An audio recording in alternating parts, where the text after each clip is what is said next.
بسم اللہ الرحمن الرحیم الحمد للہ رب العالمین والصلاة والسلام علی سید المرسلین محمد وعلی آلہ وصحبہ اجمعین رب اشرح لی صدری ویسر لی امری واحلل عقدۃ من لسانی یفقہوا قولی۔ آج کا ہمارا درس جو ہے پیج نمبر ہے 183 سورہ الانفال اور آیت جہاں سے ہم آغاز کریں گے 4-6۔ اعوذ باللہ من الشیطان الرجیم وَأَطِيعُوا اللَّهَ وَرَسُولَهُ وَلَا تَنَازَعُوا فَتَفْشَلُوا وَتَذْهَبَ رِيحُكُمْ وَاصْبِرُوا إِنَّ اللَّهَ مَعَ الصَّابِرِينَ۔ گزشتہ سے پیوستہ یعنی جنگ بدر کے واقعہ، اور کب؟ جب ختم ہو کر مدینہ تشریف لائے تھے، تو بتایا جا رہا ہے کہ اللہ کی اطاعت کرو اور اس کے رسول کی۔ تو جنگ کے میدان کے حالات اور جنگ جیسے اللہ تعالیٰ حکم دیں گے ویسے رسول آپ کو بتائیں گے، اس میں تفصیل نہیں ہے۔ جیسے کہ وَأَطِيعُوا اللَّهَ وَأَطِيعُوا الرَّسُولَ، تو اللہ کا حکم ہے کہ نماز پڑھو، پھر رسول تشریح کرے کیسے نماز پڑھو، وہ بات نہیں ہے، ایک ہی بات ہے جنگ کی بات۔ وَلَا تَنَازَعُوا، یہ اردو میں استعمال ہوتا ہے، متنازع یعنی آپس میں بحث کرنا، جھگڑنا، مختلف ہونا۔ تو یہ کوئی بھی شخصیت اس کی لوگوں سے اختلاف ہو جائے تو اسے کہتے ہیں یہ متنازع شخصیت ہے، تو آپس میں اختلاف مت کرو۔ اب وہ اختلاف اور ہے اور تنازع اور چیز ہے۔ اختلاف تو رائے کا اختلاف ہے، مگر یہاں جنگ کا معاملہ تو تنازع۔ فَتَفْشَلُوا، تم بزدل ہو جاؤ گے، یہ بھی استعمال ہوتا ہے یہاں آپ جب آپ کی اس کو انگریزی کیا ہے فحص گاڑی کا کرتے ہیں نا، تو اس میں ایک سائڈ میں انگلش ایک سائڈ میں عربی، کوئی پارٹس آپ کا کمزور ہوا ہو تو فصل، تو انسانوں کے لیے بھی آتا ہے اور پرزوں پارٹس کے لیے بھی آتا ہے، مطلب بریک کا آپ کا پارٹس کمزور ہو گیا، تو یہاں تمہارے دل فتفشلوا، تم بزدل ہو جاؤ گے۔ دیکھو کوئی کہتا ہے یہاں عربی سیکھنا بہت آسان ہے، ہر وقت آپ کو دونوں ملیں گے انگلش اور عربی کے، تو تم اختلاف آپس میں کرو گے تو بزدل ہو جاؤ گے۔ اب ایک اردو کا محاورہ، یہ اس آیت کا ترجمہ بالکل فٹ ہوتا ہے اور سارے لوگوں نے یہی ترجمہ کیا ہے، ایسا کرو گے تو تمہاری ہوا اکھڑ جائے گی۔ دیکھو وَتَذْهَبَ رِيحُكُمْ، دیکھو بھائی کہتے ہیں نا اردو میں تمہاری ہوا اکھڑ جائے گی، یہی ترجمہ کیا اور سب میں اچھا ترجمہ ہے۔ اب یوں کہو کہ چلی جائے گی تمہاری ہوا تو بات تو سمجھ میں نہیں آئے گی، تو تمہاری ہوا اکھڑ جائے گی۔ وَاصْبِرُوا، صبر کرو، اللہ تعالیٰ صبر کرنے والوں کے ساتھ ہے۔ تو میں نے یہ عنوان دیا تھا یہ کہ جنگ کے میدان میں صبر کیا ہوتا ہے، یہ سمجھنا ہے، باقی تو سب آسان ہے۔ صبر جنگ کے میدان میں، تو صبر کے کیا معنی؟ ہم سمجھتے ہیں جیسے کہ ایک انسان بیمار ہے یا ایک انسان نے آپ کے ساتھ کچھ غلط اندازی سے غلط گفتگو کی، تو بھی انسان کیا کرتا ہے، اس کا جواب نہیں دیتا، اس کا بھی معنی صبر۔ وہ کیوں نہیں دیتا جواب، یعنی رد عمل کیوں نہیں دیتا؟ اس لیے کہ وہ سوچتا ہے کہ اگر فوری میں اس کا رد عمل دوں گا تو غلط ہو جائے گا، تو وہ انتظار کرتا ہے وقت کا۔ تو صبر کے اندر انتظار بھی شامل ہے۔ دیکھیے انسان بیماری میں ہے، دوائیاں کھا رہا ہے تو وہ صبر کرتا ہے، کس امید پر صبر کرتا ہے؟ انما العسر یسرا، کہ ابھی تکلیف ہے لیکن دوائیاں دیا ہے ڈاکٹر نے، شفا اس کے ہاتھ میں، لہذا واویلا مت کرو، صبر کرتا ہے، ٹھیک ہے نا۔ اور کبھی کبھی صبر کب؟ انتظار، یعنی ہمیں کیا کرنا چاہے تو آج فیصلہ مت کرو، انتظار کرو، کہیں ایسا نہ ہو کہ ہمارا غلط فیصلہ ہو، چاہے دشمن ہو سامنے۔ لیکن ایک تیسرا ہے، یہ جنگ کے میدان کا ہے، بھائی جنگ ہو رہی ہے، جنگ کے میدان میں ہدایت ہو رہی ہے، جنگ کے تعلق سے، حالات کے تعلق سے صبر کیسا؟ تو یہاں دیکھیے حدیث بھی ہے، اس وجہ سے میں اس کو پڑھ رہا ہوں، صحیح بخاری کی، تو بتاؤں کا حدیث ہدایت ہے کہ صبر کرو، یعنی جنگ میں کتنی بھی شدت آ جائے، تمہیں کتنے بھی کٹھن مراحل سے گزرنا پڑے، لیکن صبر کا دامن ہاتھ سے نہ چھوٹے، یہ صبر ہوا۔ نبی کریم صلی اللہ علیہ وسلم نے بھی ایک حدیث میں فرمایا کہ لوگوں دشمن سے مدبھیر ہونے کی آرزو مت کرو، مطلب یہ تمنا مت کرو کہ ہم کب جنگ کرنے کا موقع ملے، ایسی آرزو مت کرو،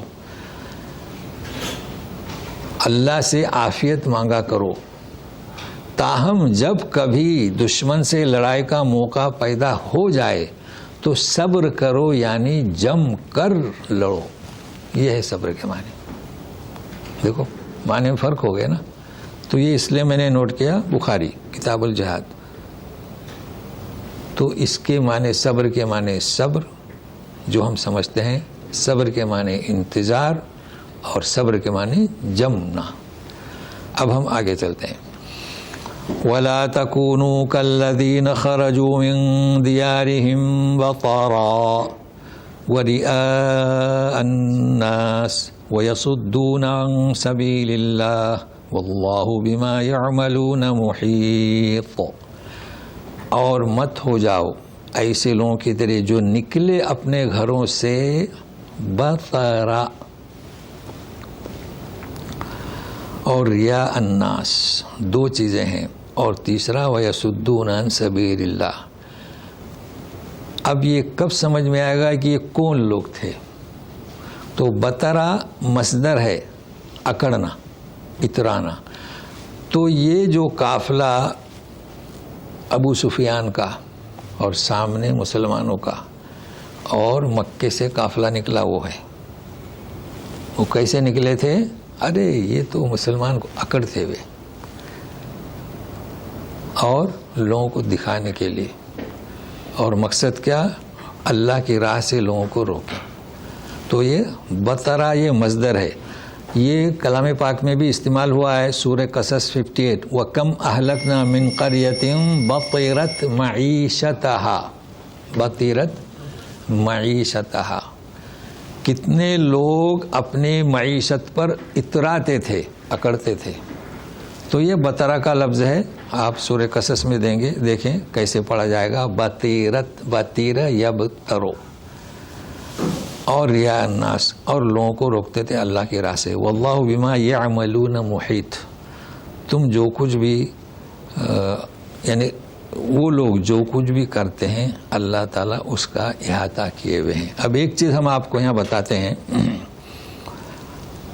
بما یعملون محیط، ٹھیک ہے نا. اچھا ایک آیت ہے سورہ نوح میں، سورہ ہود کی 36 نمبر میں پڑھتا ہوں. وَأَوْحَى إِلَىٰ نُوحٍ إِنَّهُ لَن يُؤْمِنَ مِن قَوْمِكَ إِلَّا مَن قَدْ آمَنَ. سمجھ رہے ہیں نا. فَلَا تَبْتَئِسْ بِمَا كَانُوا يَفْعَلُونَ، بِمَا كَانُوا يَفْعَلُونَ. اور یہاں کیا ہے؟ بِمَا يَعْمَلُونَ. اب یہ کیا بات ہو گئی؟ بِمَا يَعْمَلُونَ یا بِمَا كَانُوا يَعْمَلُونَ، بِمَا يَفْعَلُونَ، بِمَا كَانُوا يَفْعَلُونَ. تو ابھی ہمیں سمجھنا کیا ہے یہاں کہ یفعلون کب بولا جاتا ہے، یعملون کب بولا جاتا ہے. متعدد بار ہے، اور دو مثالیں آپ کے سامنے ہیں. پہلی بات تو یہ نوٹ کر لیں کہ عمل جو ہے ذوی العقول، انسان، انس، جن، ملک، یہ ہم نے یاد کیا. ابھی اس کو اردو میں یہی کہیں گے نا، انسان، فرشتے اور جنات، ٹھیک ہے نا. یہ تین ذوی العقول ہیں، ان کے لیے کیا استعمال ہوتا ہے؟ یعملون.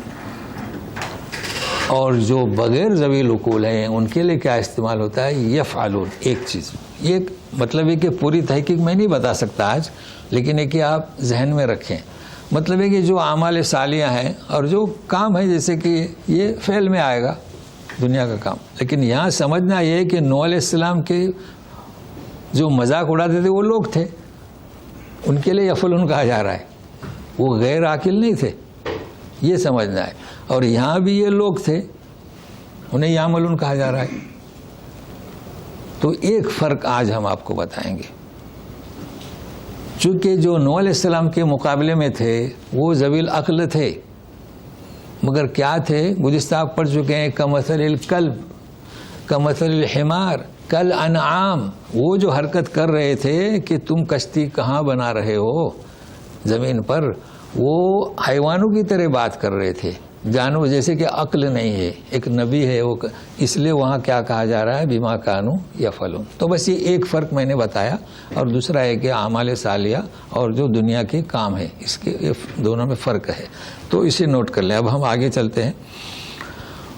وَإِذْ زَيَّنَ لَهُمُ الشَّيْطَانُ أَعْمَالَهُمْ وَقَالَ لَا غَالِبَ لَكُمُ الْيَوْمَ مِنَ النَّاسِ وَإِنِّي جَارٌ لَكُمْ فَلَمَّا تَرَاءَتِ الْفِئَتَانِ نَكَصَ عَلَى عَقِبَيْهِ وَقَالَ إِنِّي بَرِيءٌ مِّنكُمْ إِنِّي أَرَىٰ مَا لَا تَرَوْنَ إِنِّي أَخَافُ اللَّهَ وَاللَّهُ شَدِيدُ الْعِقَابِ. شیطان کا قصہ شروع ہو رہا ہے. جنگ بدر میں فرشتوں کی حاضری ہوئی. اب شیطان کیسے حاضر ہوا تو سنیے. جس وقت شیطان نے انہیں، کسے؟ قریش کا جو لشکر آیا تھا، انہیں مزین کر کے دکھایا ان کے کرتوت کو، اور کیا کہا کہ لا غالب لکم اليوم، آج تم پر کوئی غالب نہیں ہوگا لوگوں میں سے، اور میں تمہارا ساتھی. جار یعنی پڑوسی، مطلب ساتھی، تو ساتھی ساتھ میں بیٹھتا ہے نا. اب یہ کون تھا؟ یہ سمجھنا یہ کون تھا. تو جب اس شخص نے فلما تراءت الفئتان، دو لوگوں میں جب مٹبھیر ہوئی تو یہ نکص علی عقبیہ، بھاگا، دم دبا کر بھاگا، اور کہا کہ انی بریء منکم، تم سے بری، اور میں وہ دیکھتا ہوں جو تم نہیں دیکھتے. اللہ اللہ، انی اری ما لا ترون انی اخاف اللہ، یہ اس نے کہا. واللہ شدید العقاب، بھی اللہ کا کلام کہ اللہ تعالیٰ سخت سزا دینے والا ہے. اب دیکھو اس کو پورا پس منظر اگر نہیں دیکھیں گے تو کچھ سمجھ میں نہیں آئے گا. تو سنیے گا. مشرکین جب مکہ سے روانہ ہوئے تو انہیں اپنے حریف قبیلے بنی بکر بن کنانہ سے اندیشہ تھا. اب حریف جو ہے نا، یہ فارسی لفظ ہے حریف، اور عربی میں اتحاد، جیسے اتحادی ہے نا، امم متحدہ اتحادی ہے نا. اب انگریزی میں یعنی جیسے کہ اتفاق ہوا کہ اگر کوئی ہم پر حملہ کرے تو تم ہمارا ساتھ دو گے، تو اس کو حریف کہتے ہیں. اب انگریزی میں کچھ ہو تو بول دیں، لوگ سمجھیں گے. کیا؟ ہاں الائز. تو لوگ سمجھیں بھی جوان لوگ آج کل وہ انگریزی میں ہی جانتے ہیں نا. تو ان کے حلیف تھے، ٹھیک ہے. اب حلیف حلف سے، قسم سے، یعنی متحد تھے. اب تو سن لیا لوگوں نے، سمجھیں گے. مگر ان کے تعلقات اتنے استوار یعنی اتنے مضبوط نہیں تھے. انہیں شک تھا کہ کہیں یہ دھوکہ نہ دیں. سمجھے؟ کون؟ یہ قبیلہ بنی بکر بن کنانہ. اب تاریخ میں پڑھیں گے، مگر یہ تحقیق بھئی یہ تو شیطان ان کا سردار جو ہے اس کے شکل بنا کر آیا. یہ ہے سراقہ بن مالک، اس کا رئیس تھا اس قبیلے کا. تو وہ آیا. اب جنہیں اندیشہ تھا، وہ رئیس تو ان کے ساتھ میں ہے، اور وہ کہہ رہا ہے کہ ساتھ میں ہے، میں تمہارے ساتھ ہوں. تو ظاہر ہے کہ قبیلے کا سردار سراقہ بن مالک ساتھ میں رہے گا تو کوئی اندیشہ نہیں کہ ہماری مخالفت کریں گے. یعنی دیکھیے، یعنی آ رہے ہیں تجارتی قافلہ بچانے کے لیے مسلمانوں سے، پھر بھی ڈر رہے ہیں. تو یہ اس نے انہیں اطمینان دلایا. سمجھے نا. اچھا، اب جب یہ آیا، جب مٹبھیر ہوئی تو وہ بھاگا.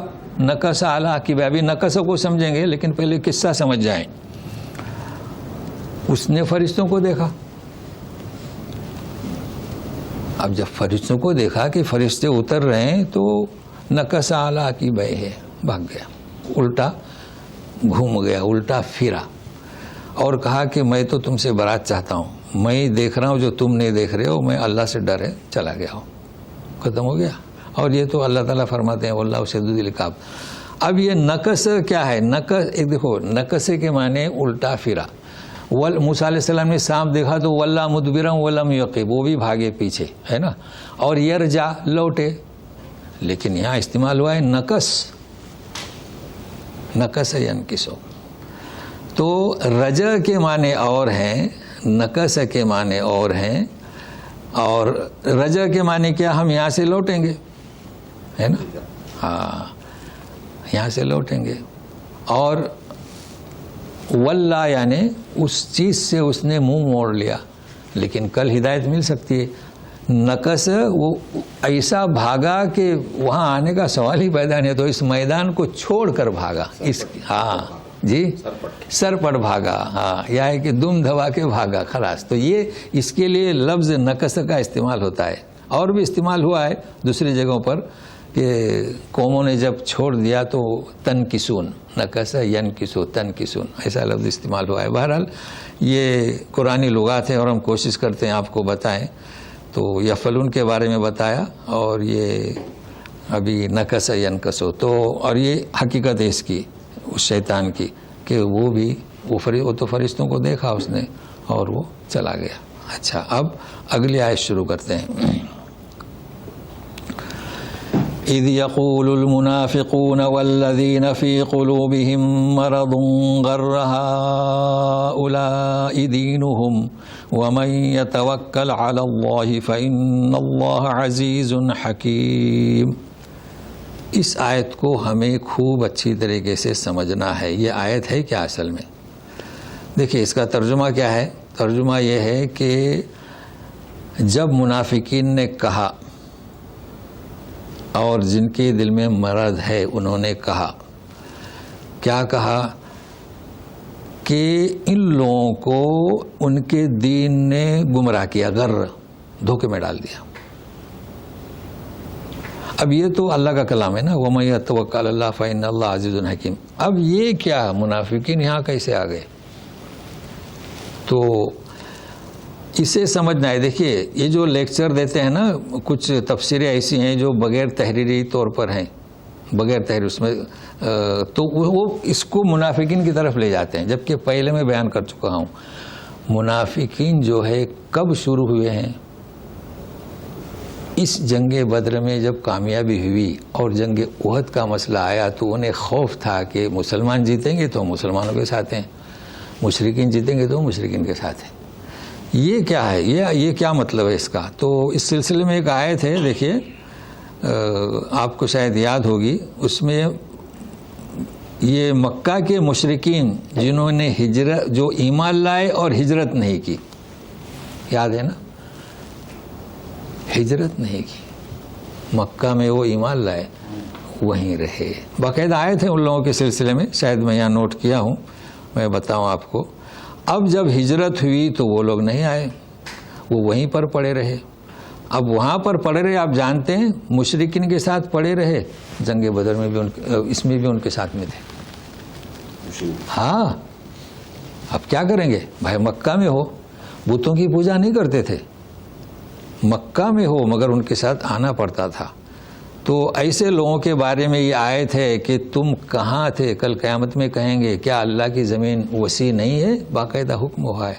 تو ان کے بارے میں یہ کہا جا رہا ہے. تو انہوں نے یہ دو رخ کا رویہ انہوں نے اپنایا ان کے تعلق سے، نہ کہ مدینہ لے جائیں ہم منافقین کے ساتھ، وہ نہیں، جو مکہ میں رہ گئے تھے، نہ ہجرت میں آئے نہ پھر ایمان لائے، لیکن پہلے تو ایمان لائے تھے نا، ان کے بارے میں کہا جا رہا ہے. اچھا یہ آیت ملی سورہ نساء کی 97، سنیے بھی. ان الذین توفاہم الملائکۃ ظالمی انفسہم قالوا فیم کنتم قالوا کنا مستضعفین فی الارض قالوا الم تکن ارض اللہ واسعہ فتہاجروا فیہا فاولئک مأواہم جہنم وساءت مصیر. یہ آیت نوٹ کر لیں، یہ اس کی شرح ہے، ورنہ لے جاؤ کہاں، بنو قریظہ کی طرف نہیں. ابھی وہ تو سلسلہ شروع نہیں ہوا ہے، تو اس کو نوٹ کر لیں. لیکن یہ کہ محققین صحیح لکھتے ہیں، مگر جو کئی تفسیریں آج کل ملتی ہیں، نام نہیں لوں گا، جو چل رہی ہیں ویڈیو کلپ میں، وہاں وہ جذبات کے اندر وہ منافقین، ہمیشہ وہ ذہن آتا ہے منافقین مدینے کے، ایسا نہیں ہے. ابھی وہاں سے مخالفت شروع نہیں ہوئی. اب ہم آگے چلتے ہیں. اس سلسلے میں کوئی وہ لفظ ایسا جو بتایا جائے نہیں. وَلَوْ تَرَى إِذْ يَتَوَفَّى الَّذِينَ كَفَرُوا الْمَلَائِكَةُ يَضْرِبُونَ وُجُوهَهُمْ وَأَدْبَارَهُمْ وَذُوقُوا عَذَابَ الْحَرِيقِ. اگر آپ دیکھیں جس وقت اس منظر کو کہ جس وقت روح قبض کر رہے تھے فرشتے ان کی، تو یضربون وجوہہم چہروں پر مارتے تھے اور ان کی پیٹھوں پر مارتے تھے اور کہتے تھے کہ ذوقوا عذاب الحریق. اب اس آیت کا مطلب کیا؟ یہ کیا ہے؟ مسلمان مارتے تھے، اس مار کو اللہ پہنچاتا تھا. یہ جنگ بدر کے میدان کی حالت، فرشتے کیا کرتے تھے؟ چہروں پر مارتے تھے ان کے، یہ پس منظر ہے، اور ان کی پیٹھوں پر مارتے تھے اور وہ کہتے تھے اب چکوا جاؤ. تو آیت کا مفہوم سمجھ میں آئے گا. لیکن یہ عام آیت آپ بیان کر سکتے ہیں کہ کافروں کے جو روح قبض ہوتی ہے وہ اس طریقے سے ہوتی ہے، لیکن یہ پس منظر اس کا کیا ہے؟ جنگ بدر میں جو مشرکین جو مارے گئے ان کے تعلق سے ہے. لیکن یہ کہ ایک سنت بن گئی اللہ تعالیٰ کی. تو فرشتے، اور وہ دوسری جگہ پر بھی آپ کو ملے گا کہ مشرکین کی روح، کافروں کی روح اس طریقے سے قبض ہوتی ہے. ذَلِكَ بِمَا قَدَّمَتْ أَيْدِيكُمْ وَأَنَّ اللَّهَ لَيْسَ بِظَلَّامٍ لِّلْعَبِيدِ. ذَلِكَ بہت آسان ہے. مطلب یہ کیوں فرشتے ایسا کیوں مار رہے تھے چہروں پر، پیٹھوں پر؟ اس لیے کہ تمہارے ہاتھوں نے یہی بھیجا. کیا بھیجا؟ مسلمانوں کو ستایا، ایک اللہ کی پرست اس سے روکا. اس سے بڑھ کر کیا قباحت ہو سکتی ہے؟ اللہ تعالیٰ بندوں پر ظلم نہیں کرتا. تو یہ جو تمہیں سزا ملی ہے تمہارے اپنے کردوت کے تحت. اب اس کی مثال دی جا رہی ہے، یعنی کیسے؟ كَدَأْبِ آلِ فِرْعَوْنَ وَالَّذِينَ مِن قَبْلِهِمْ كَفَرُوا بِآيَاتِ اللَّهِ فَأَخَذَهُمُ اللَّهُ بِذُنُوبِهِمْ إِنَّ اللَّهَ قَوِيٌّ شَدِيدُ الْعِقَابِ. یعنی حالت آل فرعون کی حالت کی طرح اور ان کے پہلے، فرعون اور آل فرعون اور ان کے پہلے، اسے سمجھنا ہے. کفرو، اللہ کی آیتوں کا نقصان کیا تو اللہ تعالیٰ نے ان کی گناہوں کی پاداش میں لے لیا. اللہ تعالیٰ قوی ہیں اور سخت سزا دینے والے ہیں. تو انہیں جو تکلیف دی گئی مشرکین کو جنگ بدر میں، تو مثال دی جا رہی ہے.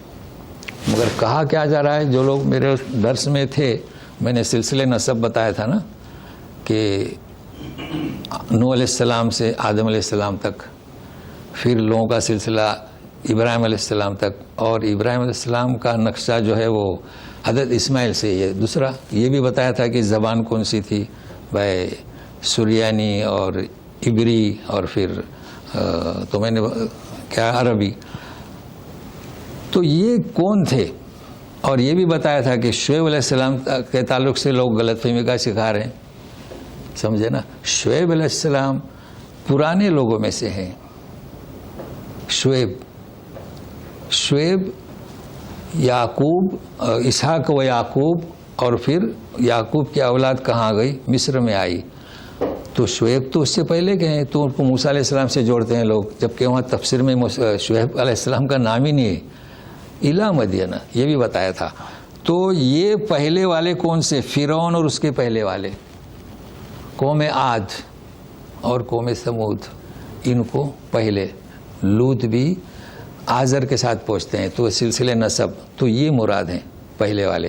تو قوم عاد اور قوم سمود زمینی اعتبار سے نزدیک مشرکین کے، زمانے کے اعتبار سے دور. تو یہ آپ وہ سلسلے سے پھر دیکھیں گے نا تو سمجھ میں آئے گا. کفروا باللہ فاخذهم اللہ بذنوبہم ان اللہ قوی شدید العقاب. اب اگلی آیت شروع کرتے ہیں، دوسری، جس کے بارے میں بھی ترجمہ اس کا بہت واضح ہے، تو سنیے گا. ذلك بأن الله لم يكن مغيرا نعمة أنعمها على قوم حتى يغيروا ما بأنفسهم وأن الله سميع عليم. یہ یعنی جیسے پہلے ڈالا، یہ اس لیے کہ اللہ تبارک و تعالی ایسا نہیں ہے کہ کسی قوم پر کوئی نعمت اتارے پھر بدل دے جب تک کہ وہ خود اپنی اس حالت کو نہ بدلے. یہ اس کا ترجمہ ہوا. ٹھیک ہے. اچھا، ایک اور آیت ہے اس کے تعلق سے کہ ما بقوم ان اللہ لا یغیر ما بقوم حتی یغیروا ما بانفسہم. صحیح ہے نا. ایک اور آیت ہے تو وہاں نعمت کا ذکر نہیں ہے، تو وہاں پر بھی یہ اللہ تعالیٰ کسی قوم کو تبدیل نہیں کرتا جب تک کہ وہ خود اپنے آپ کو نہ بدلے. ٹھیک ہے نا. اچھا، اس کا ترجمہ جو ہے، اب فرق ہے نعمت میں اور شخصیت میں، لیکن معنی اس کا ایک ہے. اس کا ایک شعر میں بھی بہت اچھا ترجمہ ہوا ہے، آپ کو شاید یاد ہوگا. اللہ نے آج تک اس قوم کی حالت نہیں بدلی ہے نا، نہ ہو جس کو خیال آپ اپنی حالت کے بدلنے کا. یہ اس کا ترجمہ ہے. لیکن اس میں تھوڑا سا وہ اصلاح ہوئی ہے. نہیں تو کہیں گے کہ مجھے شعر پڑھنے نہیں آتا، یہی کہیں گے نا. نہیں، ایسا نہیں ہے. وہ کیوں ہوئی اصلاح، کیا بولیں گے اس کو، کریکشن کیا ہے تھوڑا سا. وہ کیوں کیا ہے دیکھیے، میں آپ کو بتاؤں کیوں ہم نے کیا ایسا. دیکھیے، آپ جانتے ہیں کہ عبداللہ یوسف علی بہت مشہور ہے، انڈین ہے، قرآن کی تفسیر لکھی ہے. سب سے پہلی تفسیر انگریزی مجمع ملک سے چھپی ہے. مگر آپ نے اس کا پچھلا صفحہ پڑھا؟ دیکھو میں پڑھ کے بتاتا ہوں. انہوں نے وہاں لکھا ہے پچھلے صفحے عربی میں، وہ بقیت ان نسخ الاحادیث من عملی تطبع. انہوں نے جو کتاب لکھی اس کا نسخہ یہاں تباہ ہو رہا ہے. ولیکن مع تعدیلات، اصلاح. جی، مثل گوڈ تم تغییرها الی اللہ. صحیح کام کیا نا. لیکن ہمارے یہاں کیا ہے، نہیں، جو لکھا لکھا، جو لکھا وہ لکھا، کاٹنا نہیں. تو ہم نے یہاں پر یہی کیا ہے کہ بجائے خدا کے کیا کہا، اللہ نے، بس اور کچھ نہیں. باقی مجھے بھی پتا ہے، غالباً علامہ اقبال کا شعر ہے یہ. تو ہم نے اس لیے بتایا کہ یہ ان دونوں آیتوں کا ترجمہ اس شعر کو یاد کر لیں. آپ کا من چاہے تو تغییر کریں، گوڈ کے بجائے اللہ کہیں. تو جب ظاہر ہے کہ انہوں نے نعمتوں کو، اچھا یہاں بھی فرعون کی مثال ہے، یہاں بھی فرعون کی مثال ہے. مثال دے رہے ہیں، اس کی بادشاہت کو بھی ختم کر دیا. اتنے معجزات آئے اور نعمتوں میں تھا، نعمتوں بھی ختم کر دیا. اس لیے کہا جا رہا ہے کدأب آل فرعون والذین من قبلہم. تو کوئی تکرار نہیں ہوئی. کہیں مثال دی ان کے ہلاکت کی، کہیں مثال دی ان کی نعمتوں کے ختم ہونے کی. تو پڑھتے ہیں کدأب آل فرعون والذین من قبلہم کذبوا بآیات ربہم فأہلکناہم بذنوبہم واغرقنا آل فرعون وکل کانوا ظالمین. مثال فرعون اور ان کے پہلے، یعنی کیا، عاد، سمود، قوم شعیب، وکل کانوا ظالمین، سب ظلم کرنے والے تھے. اب دوسرا سبق شروع ہو رہا ہے. دیکھو اللہ تعالیٰ کیسی مثال دے رہے ہیں، سنیے. ان شر الدواب سے ہم شروع کر رہے ہیں، تو ساتھ میں رہیے گا. ان شر الدواب عند اللہ الذین کفروا فهم لا یؤمنون. دواب، دابتن، دابتن کا بھی ذکر قرآن شریف میں ہے، احادیث میں بھی ہے، جو نکلے گا مکے کی پہاڑی سے. تو دابتن کے معنی زمین پر چلنے والا. تو اس میں زمین پر چلنے والا انسان بھی آیا اور حیوان بھی آیا. چلنے والا تو انسان بھی ہے اور بکریاں بھی ہیں، سب ہیں. تو اللہ تعالیٰ کہہ رہے ہیں کہ زمین پر جو چلتا ہے اس میں سب سے زیادہ بدتر کون. اچھا آپ جانتے ہیں حیوان نام کی ایک کتاب ملتے ہے، جسے کہتے ہیں نا انسائکلوپیڈیا، بڑی ضخیم ہے، 20 جلدوں میں ہے، الحیوان. اب یہ تو ہم لوگ حیوان کہتے ہیں، اب حیوان کہیں گے تو لوگ سمجھیں گے نا، وہی حیوان. تو حیوان یعنی کیا، حیوان جس میں روح ہے حیات سے. تو ہم بھی حیوان ہوئے کہ نہیں ہوئے، ہم بھی حیوان ہوئے. چڑیا بھی حیوان ہوئی، بکری بھی حیوان ہوئی. کیونکہ اس میں یہ نہیں کہا جا رہا، وہ جو ہم سمجھتے ہیں نا کسی کو گالی دے حیوان، وہ نہیں. حیوان یعنی حیات، زندگی ہے. تو اس میں حیوان، انسان کے آگے حیوان ناطق لکھا گیا ہے. کیا لکھا گیا، حیوان ناطق. لیکن یہ کہ یہ چیز ہم سمجھاتے نہیں. آج چونکہ ذکر آیا، چونکہ آپ لوگ تو برسوں سے لگے ہوئے ہیں، ظاہر ہے کہ عوام میں یہ چیزیں بیان نہیں کی جاتی ہیں، بولیں گے ہم کو حیوان کہہ رہا ہے، ایسا ہے. تو شر الدواب عند اللہ، بدترین زمین پر چلنے والا. اچھا انسان نہیں کہا جا رہا ہے، چونکہ یہ بدترین جنہوں نے کفر کیا، ایمان نہیں لائے، وہ انسان ہے، وہ انسان ہے، اور ان کے بدترین چلنے والا کہا جا رہا ہے. اچھا آپ کو یاد ہوگا ہم نے یہ کہا تھا کہ ہمارے بڑے بڑے لوگ کئی چیزیں ایسی غلطیاں کرتے ہیں. جیسے کہ لوگ کہتے ہیں، ہم نے کہا تھا کہ اللہ تعالیٰ نے جس انسان کو پیدا کیا اسے کہہ رہا ہے کمثل الکلب، ہو چکا ہے نا. اسے کہہ رہا ہے سورہ جمعہ میں کمثل الحمار. اسے کہہ رہا ہے اولئک کالانعام، ہے نا. لیکن ہمارے بڑے لوگ غلطی کر جاتے ہیں, انہیں یہ پتہ نہیں کیا غلطی کر رہے ہیں. میں نے کہا ان کی غلطی اللہ تعالیٰ کے ساتھ ہوئی. اللہ تعالیٰ نے اسے انسان بنایا, وہ کہہ رہے ہیں کہ اسے گدھا بنایا. غلطی ہوئی کہ نہیں ہوئی؟ اللہ تعالیٰ نے اسے گدھا نہیں کہا, کیا کہا؟ کمثل الحمار, یعنی گدھے کی صفت. تو میں نے کہا تھا کہ اپنے بچوں کو عادت ڈالیں کہ ایسی گالی کبھی کسی کو نہیں دینا. لوگ غصے میں گالی دیتے ہیں حمار, مگر وہ لوگ کہتے ہیں عقیدے پہ محنت کرو. یہ سب سے بڑا عقیدہ ہے. اللہ تعالیٰ کی جو تخلیق ہے اس میں مداخلت نہ کریں, عادت ڈالیں, ایسا نہ کہیں. کمثل الحمار کہیں, گدھے جیسا ہے. تو بہرحال یہ اس کے پہلے بھی میں نے بتایا تھا, ابھی بھی بتا رہا ہوں, چونکہ ہمارے یہاں عموماً لوگ گالی بک دیتے ہیں ایسی, تو خیال رکھے گا اس کا. الذين عاهدت منهم ثم ينقضون عهدهم في كل مرة وهم لا يتقون. جو تم سے عہد کرتے ہیں ان میں سے پھر عہد کو توڑ دیتے ہیں ہر دفعے, اور وہ پرہیزگار نہیں. اب یہاں سے بیان جو شروع ہو رہا ہے نا, پس منظر جنگ بدر کا تقریباً ختم ہوا, اب ایک عمومی نصیحت ہو رہی ہے. اب اسے ہم لے جا سکتے ہیں مدینہ شہر میں, سٹی مدینہ لے جا سکتے ہیں. جن سے تم نے عہد کیا اور وہ بار بار توڑ رہے ہیں, وہ پرہیزگار نہیں. کن شر الدواب, اب شر الدواب میں مشرکین مکہ بھی آئے, اب شر الدواب میں مدینہ کے منافقین بھی آئے. فَإِمَّا تَثْقَفَنَّهُمْ فِي الْحَرْبِ فَشَرِّدْ بِهِمْ مَنْ خَلْفَهُمْ لَعَلَّهُمْ يَذَّكَّرُونَ. اس کا ترجمہ ذرا خیال رکھیں. دیکھیے, فَإِمَّا تَثْقَفَن, ثقف قبضہ, غالب, جنگ میں تم ان پر جنگ میں اگر غالب آ گئے تو فَشَرِّدْهُمْ نہیں ہے, یہاں استعمال ہوتا ہے فَشْرُد, یعنی بھگا دو اس کو. فَشَرِّدْ بِهِمْ کے معنی کیا ہوئے؟ با ہے, با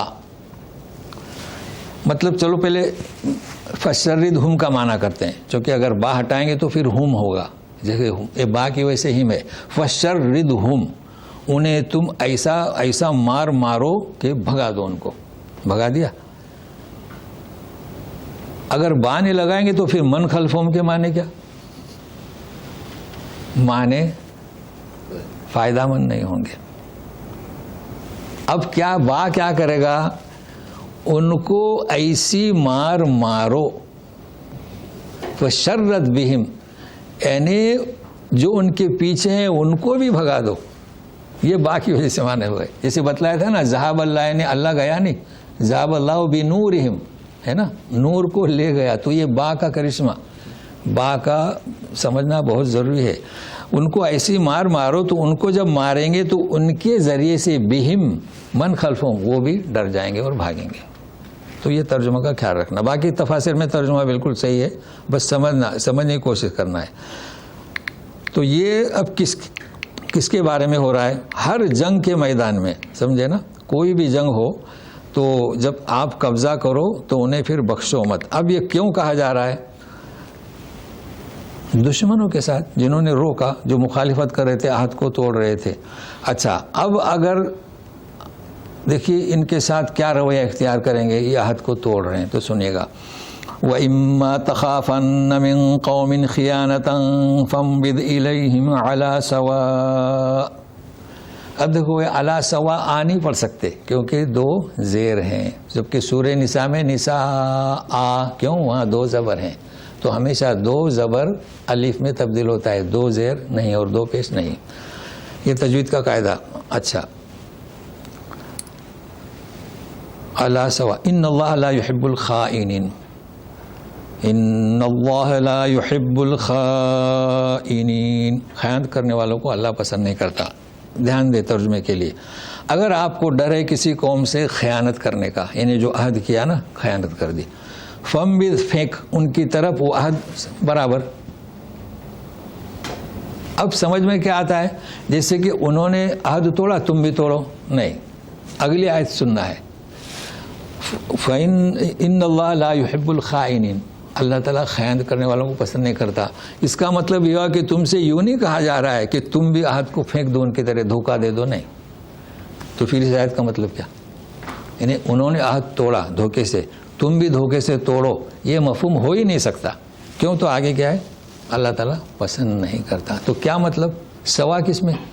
انہوں نے عہد توڑا، آپ بھی عہد توڑ دو، مگر کہہ کر، اطلاع دے کر۔ تو اس کی ایک مثال میں آپ کو یہاں پڑھ کر سناتا ہوں کہ رومیوں کے ساتھ عہد ہوا تھا، امیر معاویہ رضی اللہ تعالیٰ عنہ، ان کا جو عہد تھا، اب وہ مدت ختم ہوئی تھی، ختم ہونے جا رہی تھی۔ تو حضرت امیر معاویہ نے لشکر کو حکم دیا کہ جا کے وہاں پر تیاری کرو تاکہ مدت ختم ہوتے ہی رومیوں پر حملہ کر دیا جائے۔ اب سنیے، اس میں کئی چیزیں ہیں سمجھنے کی۔ ایک صحابی جن کا نام ہے حضرت عمرو بن عبسہ رضی اللہ عنہ کے علم میں یہ بات آئی، تو انہوں نے کہا کہ نبی کریم صلی اللہ علیہ وسلم نے معاہدے کی خلاف ورزی اسے قرار دیا ہے اور اسے دھوکہ قرار دیا ہے۔ سمجھایا ان کو۔ دیکھیے، ایک صحابی کو ایک صحابی سمجھا رہے ہیں، اور صحابی کون سا؟ بڑی سلطنت پر حاکم ہے وہ۔ تو جب اللہ کے رسول کا بتلایا کہ اس سے منع کیا گیا، فوراً فوج واپس بلائے۔ ہاں، واپس بلائے، سوال ہی پیدا نہیں ہوتا ہے نا، کیونکہ لوگ ان کو وہ شیعہ حضرات کے نام سے ان کی تاریخ پڑھتے ہیں۔ یہ اور چیز ہے، وہ قابض تھے، وہ کیوں نہیں تھے، وہ تو قصہ بیان نہیں کرنا ہے، لیکن صحابہ کرام کوئی بھی ہوں، نبی کریم صلی اللہ علیہ وسلم کے جب اگر غلط فہمی کا شکار ہیں تو اسے قبول کرتے تھے، سمجھے نا۔ تو یہ چیز ہے صحابہ کا طریقہ کار۔ اس لیے کہا جاتا ہے نا، احمد ابن حنبل نے تو سخت تاکید کی ہے کہ کبھی بھی کچھ مت کہو صحابہ کرام کے بارے میں، ہو سکتا ہے آپ کے سمجھ میں غلط فہمی ہو، باقی ان کا وہ مشاجرات صحابہ اللہ بہتر جانتا ہے کیا ہے کیا نہیں۔ تو بہرحال یہ میں نے بیان کر دیا۔ اچھا، اب سنیے مزید، وَلَا يَحْسَبَنَّ الَّذِينَ كَفَرُوا سَبَقُوا إِنَّهُمْ لَا يُعْجِزُونَ۔ اب یہ کیا ہے وَلَا يَحْسَبَنَّ؟ دیکھیے ساتھ میں رہیے، وَلَا يَحْسَبَنَّ الَّذِينَ كَفَرُوا، کافر لوگ یہ نہ سمجھیں کہ سبقوا، سبق بھی سے کہتے ہیں اردو میں مسابقت، یہ جو گھوڑ دوڑ بچوں کی، گھوڑوں کی ہے نا، تو جو آگے گیا وہ فرسٹ ہے نا، تو کیا کہیں، سبقت کر گیا۔ اصل میں اس کے معنی کیا ہے؟ ان سے کہا جا رہا ہے جو سبقت کر جائیں۔ تو سبقت کے معنی کیا؟ اپنے قافلے سے وہ چلا گیا، خلاص آگے چلا گیا، اس لیے فرسٹ آیا، قافلہ چھوڑ دیا پیچھے۔ تو کیا کہا جا رہا ہے؟ وہ لوگ یہ گمان نہ کریں کہ وہ بچ نکلے، دیکھو ہے سبق، وہ بچ نکلے گناہ اللہ کی گرفت سے، بلکہ بچے نہیں، وہ اللہ کو عاجز نہیں کر سکتے۔ ٹھیک ہے، اچھا، اب چند صحابہ نے کہا کہ اللہ کے رسول صلی اللہ علیہ وسلم نے یوں پڑھا، وَلَا تَحْسَبَنَّ الَّذِينَ كَفَرُوا سَبَقُوا إِنَّهُمْ لَا يُعْجِزُونَ۔ انہوں نے اللہ کے رسول نے کیسے پڑھا؟ لا تحسبن۔ اب معنی کافی فرق آ گیا۔ یہاں کہا جا رہا ہے غائب، تو سمجھتے ہیں نا، غائب کا سیگا، اور تحسبن پرزینٹ سیگا۔ تو غائب میں یوں کہا جا رہا ہے کہ وہ لوگ ایسا نہ گمان کریں کہ نافرمانی کرنے کی وجہ سے وہ بچ نکلیں گے۔ یہاں یوں کہا جا رہا ہے کہ اے رسول اور اے مسلمانوں، تو ہم بھی آ گئے، تم ایسا مت گمان کرو کہ وہ بچنے کے لیے۔ اب آپ کی مرضی، آپ کے من کو کیا بھاتا ہے، اللہ کی کتاب آپ کو چاہیے تو آپ پڑھیں وَلَا تَحْسَبَنَّ الَّذِينَ۔ ٹھیک ہے، اچھا، چند صحابہ نے کہا کہ اللہ کے رسول صلی اللہ علیہ وسلم نے ہم کو یوں سکھایا، وَلَا تَحْسِبَنَّ الَّذِينَ كَفَرُوا، سین کے نیچے زیر ہے، مفہوم سامنے کا۔ تو آپ دیکھیں گے ڈکشنری میں حسیب یحسیب، حسیب یحسب، تو قرات ہو گئی سبیہ۔ سبیہ کیسے ہوگی؟ 7 کو 3 میں تقسیم کرو۔ تو بہرحال یہ ورش نافع ایسا پڑھ رہے ہیں، اور وہاں انہوں نے یہی لکھا ہے، تو وہ آیت جو ہے آپ کو مطالعے کے لیے میں بھیج دوں گا انشاءاللہ۔ اب مزید ایک حکم ہے، وَأَعِدُّوا لَهُم مَّا اسْتَطَعْتُم مِّن قُوَّةٍ وَمِن رِّبَاطِ الْخَيْلِ تُرْهِبُونَ بِهِ عَدُوَّ اللَّهِ وَعَدُوَّكُمْ وَآخَرِينَ مِن دُونِهِمْ لَا تَعْلَمُونَهُمُ اللَّهُ يَعْلَمُهُمْ وَمَا تُنفِقُوا مِن شَيْءٍ فِي سَبِيلِ اللَّهِ يُوَفَّ إِلَيْكُمْ وَأَنتُمْ لَا تُظْلَمُونَ۔ تیاری کرو جتنی بھی چاہے تم سے۔ قوت اور رباط الخیل، خیل جانتے ہیں نا گھوڑا، رباط یعنی وہ تم سے مربوط ہو، مربوط مطلب گھوڑا آپ کو پہچانتا ہو، جیسے ہم مرغیاں پالتے ہیں، آپ کو دیکھتے مرغی آتی ہے، بلی آتی ہے، اسے کہتے ہیں مربوط، تو گھوڑا ایسا مربوط کہ آپ کو جانتا ہو، وہی تو شکار جنگ کے میدان میں کام آئے گا نا، باقی فرس اور ہوتا ہے، انسان اور ہوتا ہے. ترہبون بھی رہب، تخوفون نہیں ہے، تخاف تو ظاہری چیز سے ڈرانا، بتا چکے ہیں آپ کو، موسیٰ علیہ السلام اس سانپ کو دیکھ کر بھاگے ظاہری چیز سے. ترہبون دلی تعلق سے، تو مطلب تم گھوڑوں کی ایسی تیاری کرو کہ ان کے تمہارے دشمنوں کے دل میں روب آ جائے، یہ ہے رعب. اور جب یہ حد کراس کر لے جا کے رکوع میں ہی پڑے رہو، یہ رہبانیت، سمجھے نا، یعنی معاشرے میں رہ کر اللہ سے ڈرو، یہ رعب، اور معاشرے کو چھوڑ کر جنگلوں میں پوجا کرو پوری رات، یہ کیا رہبانیت. لیکن یہاں ان کے دلوں پر رعب چھا جائے، وہ عدوکم، اللہ کا دشمن، تمہارا دشمن، اور دوسرے جو تم نہیں جانتے ہو، اللہ یعلمہم، اللہ جانتا ہے نا. مطلب انسان کے کون کون دشمن ہیں ہمیں نہیں پتا، یہ بعد میں پتا چلتا ہے جب وہ بول پڑتا ہے. کبھی ہم مسلمانوں کے لوگ بھی دشمن ہو جاتے ہیں. بہرحال وما تنفقوا من شیء فی سبیل اللہ، اور یاد رکھو کہ جو کچھ بھی تم اللہ کے راستے میں خرچ کرو گے وہ کہا گیا من شیء، تمہاری طرف پورا تمہیں دیا جائے گا، تم پر کوئی ظلم نہیں کیا جائے گا. اچھا، اب یہاں تک تو ہم نے پڑھا، ٹھیک ہے، اور کئی چیزیں میں نے آپ کو بتایا. تو اب یہاں سے دوسرا صلح کا مسئلہ شروع ہو رہا ہے، تو اس کو ہم آئندہ بتائیں گے. لیکن میں کچھ مسائل آپ کو بتاتا ہوں، کیا آپ غور سے سنیں، کافی فائدہ ہوگا آپ کا. ہمارا پہلے سے یہ دستور رہا ہے، تو سنیے ابھی. چلیے، چونکہ ہمارا ایسا ہے کہ فتویٰ شائع ہوتا ہے، ہم فتویٰ نہیں دیتے. فتویٰ یا حنفی کا ہوتا ہے یا شافعی کا ہوتا ہے، سمجھے نا. یہاں دیکھیں، ہم نے دیکھا یہاں کی کتابوں کو، تو فتویٰ دیتے ہیں لیکن دلیل لکھتے ہیں.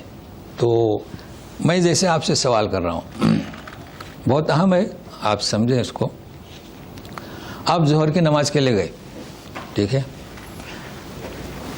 امام صاحب قاعدے میں نہیں بیٹھے، دوسری رکعت میں، تیسری کے لیے اٹھ گئے، ہے نا. اب اگر وہ اٹھ گئے اور کسی نے لقمہ دیا اور بیٹھ گئے تو کہتے ہیں فسدت الصلاۃ، ہے نا، نماز فاسد ہوئی. اب دوبارہ نماز لوٹائی جائے گی. اور اگر وہ رکوع اوپر قیام میں نہیں گیا ہے اور وہ بیٹھا ہے تو سجدہ سہو کرے گا، ہے نا، کرے گا سجدہ سہو. مطلب بیٹھ جائے، اگر رکوع سے پہلے ہوا ہے تو بیٹھ جائے، اور رکوع کے بعد میں آؤ تو بیٹھے نہیں، نماز پوری کرے اور سجدہ سہو کرے. اب سجدہ سہو کب کرے؟ سلام سے پہلے بعد میں، یہ مسئلہ آتا ہے. ہمارے یہاں دو ہی سجدے ہو رہے ہیں، شافعی یا حنفی. کیا شافعی یا حنفی؟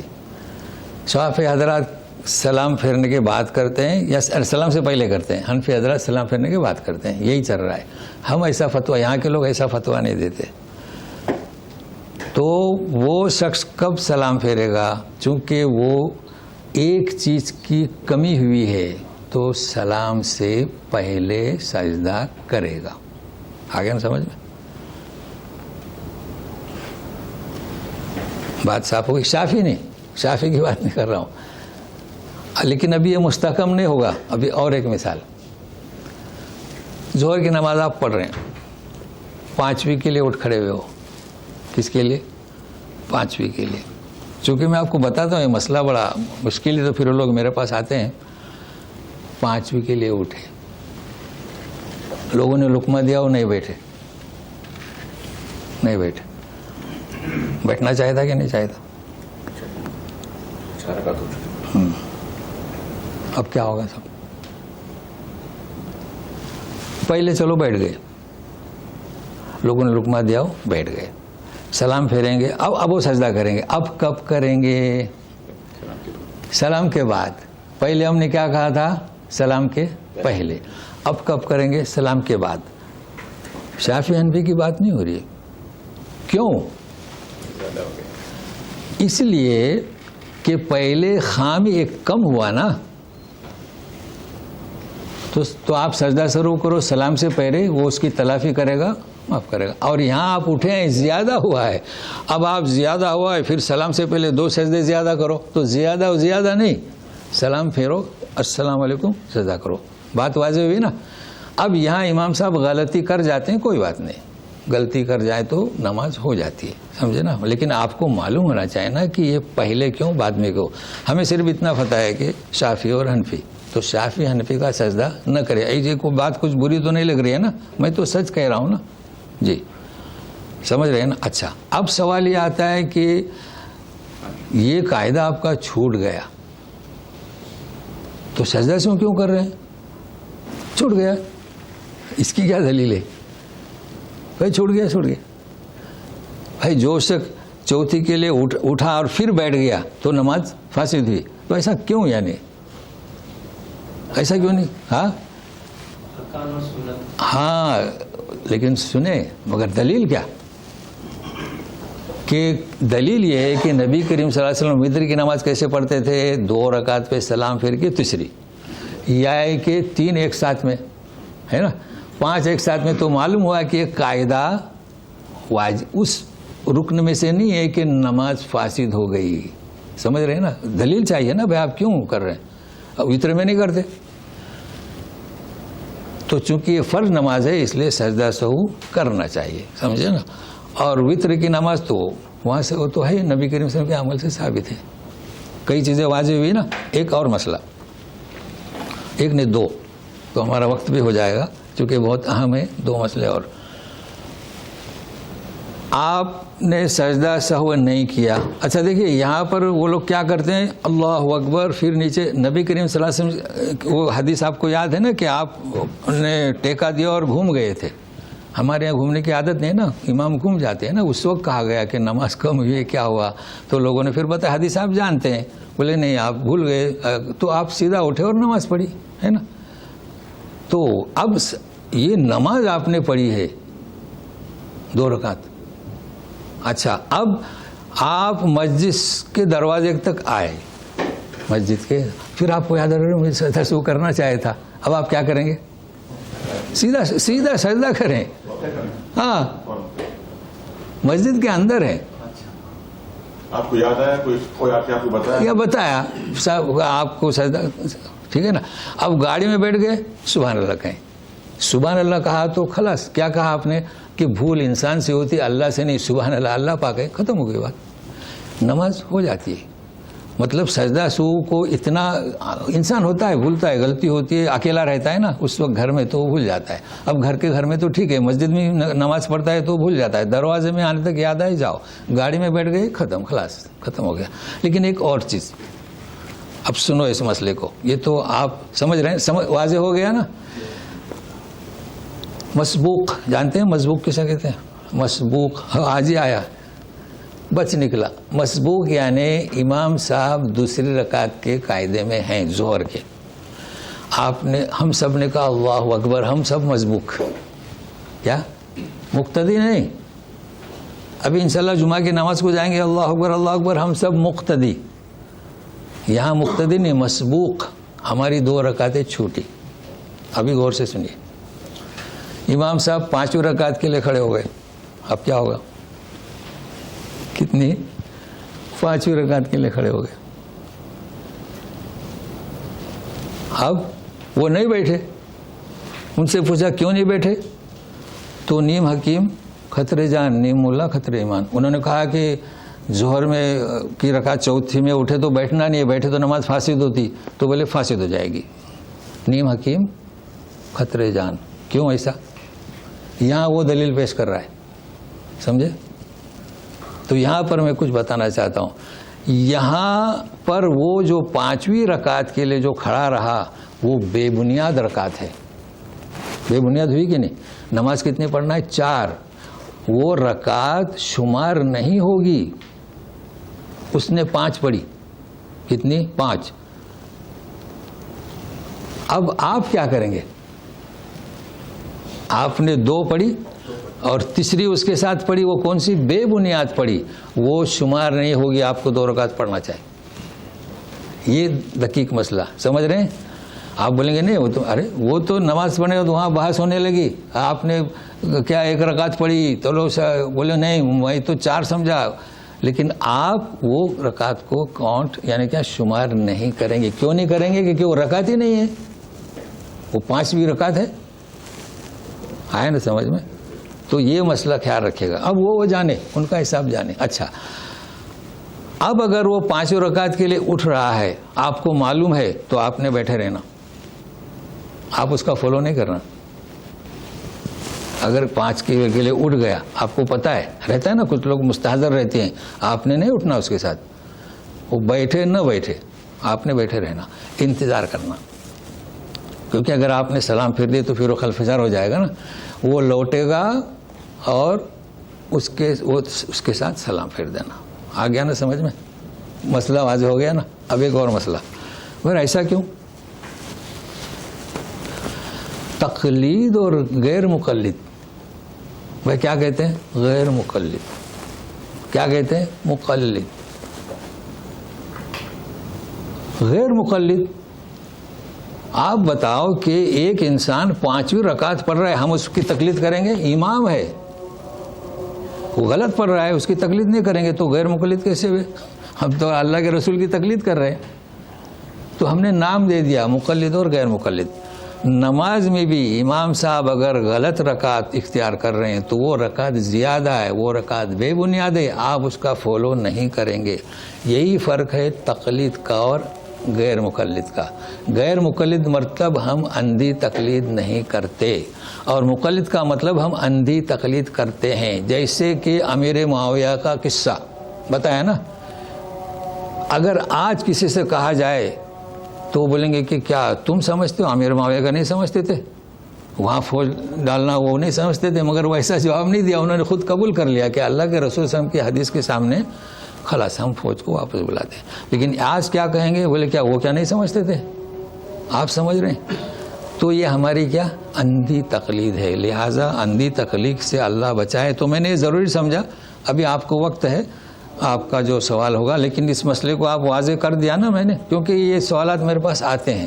تو مجھے افسوس تو اس امام پر ہوا, اس نے کہا کہ نہیں بیٹھنا نہیں. وہ 3 رکعت کی مثال دی, تو 3 رکعت میں اور 5 رکعت میں فرق ہے. 5 رکعت بے بنیاد تھی. اعوذ باللہ من الشیطان الرجیم. وما تنفقوا من شیء فی سبیل اللہ یوفى الیکم وانتم لا تظلمون. جی کہیے, کچھ سوال پوچھنا ہے تو پوچھیے. جی اکثر جیسے انڈیا میں تھے, جب تک جو سلام پھیرنے کا طریقہ تھا, جی سجدہ سہو کرنے کا, تو پہلے ایک سلام پھیرتے, ہاں, پھر سجدہ سہو کرتے, پھر تحیات رو پڑھ کے پھر سلام. ہاں یہ بہت مطلب جیسے ایک سلام بھی اگر پھر فرض نماز میں ایک سلام بھی پھیر دی تو نماز تو خارج ہو گیا.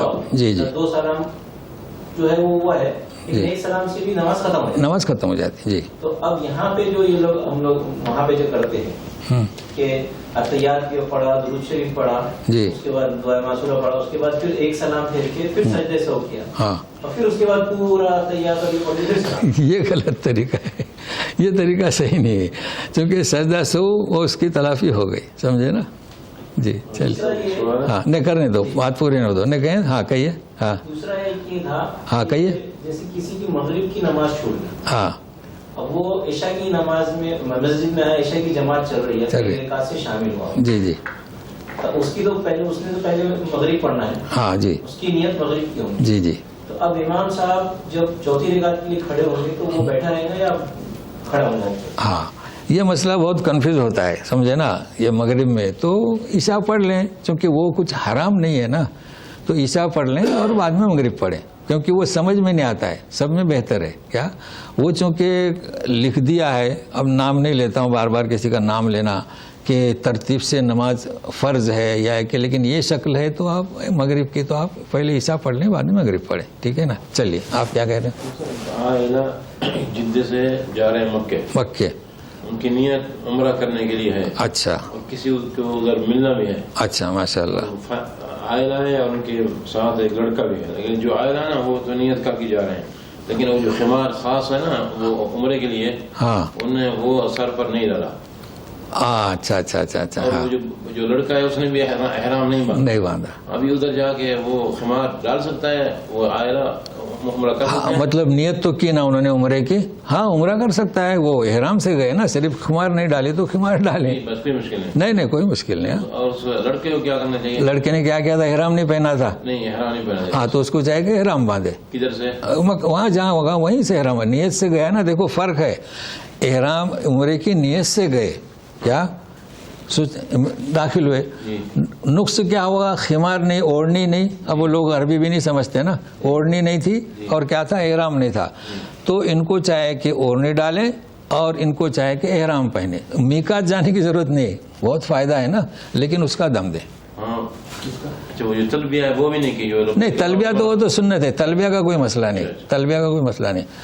چونکہ اوڑھنی نہیں ڈالی نا تو سر ننگا گئی نا, جی اور احرام نہیں پہنے, سلے ہوئے کپڑے پہنے نا, تو اس کا دم دے. لیکن میقات جانے کی ضرورت نہیں. بہت فرق ہوا.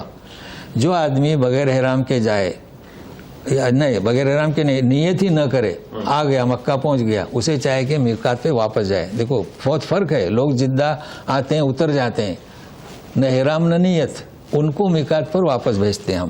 مگر جو آدمی نیت کر کے گیا, صرف غلطی کیا ہو گئی, احرام نہیں باندھا, اس کو میقات جانے کی ضرورت نہیں. صرف احرام نہیں باندھا, اس کا دم دے. اوڑھنی نہیں باندھی, اس کا دم دے. واضح ہوا نا مسئلہ. اس کی بھی وہ خمار کا بھی دم ہے. ہاں وہ دم ہے, ایسا کیسا, کیونکہ عورت کا احرام کیا بھائی, مرد کا احرام کیا, ایک مثال کہ سر پر ٹوپی نہ رکھے, سلا کپڑا نہ پہنے. عورت کا احرام کیا, سر ڈھانکے. پھر وہ عمرہ نہیں کیا, بس آ گیا, کوئی مشکل نہیں ہے. یہ تو غلطی ہو گئی, انہوں نے عمرہ فاسد کیا, اس کا بھی دم دو. اب اس کا دم دینا پڑے گا. عمرہ فاسد کیا نا, ان کو اسی وقت فون کرنا چاہے تھا نا بھائی. یہی غلطی کر جاتے ہیں نا, اسی وقت فون کرنا چاہیے تھا. اب انہوں نے عمرہ نہیں کیا, اس کا دم دے. کسی شیخ سے پوچھا ہے, ہاں وہ بولتا ہے جس نے تلبیہ نہیں کیا پھر وہ واپس آئے جدہ, ہاں پھر چلے جائیں. ہاں تو وہ تحقیقی, کئی لوگ ایسے تحقیق نہیں ہوتی ہے نا. تلبیہ تو فرض نہیں ہے نا, آپ کہیں بھی پڑھیں, تلبیہ فرض نہیں ہے. شیخ صاحب ایک مسئلہ جی خمار جو بول رہے ہیں, جیسے کہ یہاں پہ اکثر عورتیں تو نقاب پہنتی ہیں, جی اور وہ خمار کا مطلب کیا, وہ جو الگ سے جو اوپر سے ایک اونی ڈالتے ہیں, نارملی جیسے عورتیں جو یہاں پہ ابھی ابایا جو پہن رہی, ہاں ہاں ابایا تو پہنتی ہی ہے, جی جی. اب وہ ابایا پہن کے گئے, نہیں اب یہ کیا ہے, تیسرا پارٹنر تیسرا ہے نا, تو ساری سچویشن ہم نہیں سمجھ سکتے. چونکہ ہمارے یہاں کی عورتیں جو ہیں وہ سر کھلا رہتا ہے, چوٹیاں نظر آتی ہیں نا, اس کنڈیشن میں گئی ہو. اب وہ تو کچھ, کیونکہ وہ تیسرے کے لیے سوال کر رہے ہیں, تو وہ کیا کنڈیشن ہے وہ خود سوال کرے تو اسے پوچھے نا. جیسے احرام پہن گئی وہ جو ہے نا, بایا پہن گئی پورا, نہیں وہ جو کپڑا ڈالتا ہے نا وہ, ہاں تو پھر آج کل کیا ہے وہ مطلب چہرہ کھلا رکھنا ہے نا. ہاں ہاں ہاں نہیں آگے سمجھ میں. ہاں یہ آپ نے اچھا کیا. ہاں ہاں جی جی جی. تو آپ یوں اس کو یوں نہیں, وہ چہرہ انہوں نے نہیں چھپایا, تو چہرہ چھپانے کے بارے میں اختلاف ہے, تو اس پر کچھ نہیں. لیکن وہ عمرہ چھوڑ کے آئے, اس کا دم دینا پڑے گا نا. اس کے لیے سہولت تھی, مگر وہ چھوڑ کر آئی, اس کا دم دینا پڑے گا. فاسد کر کے آئے نا بھائی. اتم الحج والعمرۃ للہ, کیا اتم الحج. اب اس کا نقصان کم تھا, یعنی کمی کم تھی اس لڑکے سے, تو دم تو دونوں کو دینا پڑے گا, سوال ہی پیدا نہیں ہوتا ہے. ہو گیا نا.